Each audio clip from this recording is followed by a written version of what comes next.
Hello friends जोहार जय माँ समली आपण मैंने केन्ता अछन आशा करछे आपण मैंने भल देबे आमे भी भल अच्छु आ कौशल्या महला सम्बलपुर ब्लॉग के आपण मन को स्वागत करूचे। एटा हस्बैंड आनतिले छती मार्केट नु आस छती भजा बनामा एटा मुई बाची बुचा नहीं छती के हल्दी पानी पकई देली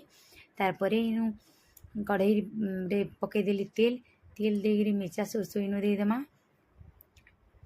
आउ मुई छती के पहला टी ना भाजी पहला टी तेल भाजी नहीं उलची देले भल हेसी आ मीनू डायरेक्ट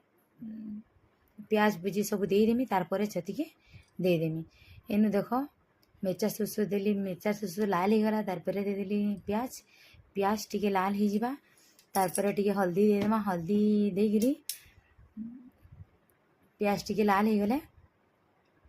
देमा छती आउ कि नहीं आपण माने मोर वीडियो देखिबे आउ भल लागले लाइक करबे कमेंट करबे शेयर करबे आउ दिन पाखर थिबार बेल आइकन के भी प्रेस करबे। बेल आइकन के प्रेस कले आपण मान गन के जेंडा वीडियो छाड़मी जीवा। आ इनु देखो प्याज हो गला लाल तार परे मुई इडा दे देली छती छती दे देला परे दे देली नून दे देली आउ टिके भाजी देली पैन टिके छतीर मरबा कहिकरी 2-4 मिनट भाजी देली तार परे टिके सिझी गला छती आउ ये छती हो गला रेडी। देख छती भजा हो गला रेडी। एडा आम संध्या टाइम रे पले आसू देख